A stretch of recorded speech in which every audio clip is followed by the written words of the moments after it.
The Buddha's teaching on birth control rests not on blind command, but on understanding. He urged human beings to act with mindfulness, compassion, and respect for life, in every aspect of living, including the creation of life itself. The Buddha never issued rigid rules about population or reproduction. Instead, he taught moral responsibility, that actions must be guided by wisdom and compassion. In matters of family and birth, the key question is, does this act cause suffering or reduce it? If an act prevents unnecessary pain, protects others, and is done with good intention, it accords with Dhamma.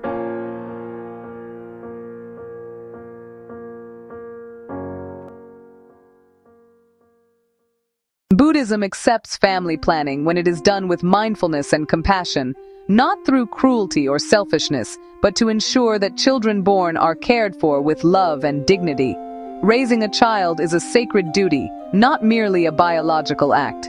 Therefore, to avoid bringing life into conditions of suffering can be an act of wisdom.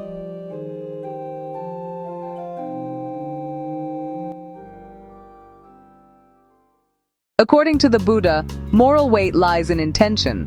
Contraceptive methods that prevent conception before life begins are generally not considered morally wrong. However, any act that destroys a living being, after conception, constitutes taking life, which violates the first precept. Thus, contraception that prevents fertilization aligns with harmlessness, ahimsa, while abortion raises deeper ethical concerns. The Buddha taught that life begins at conception, with consciousness entering the womb.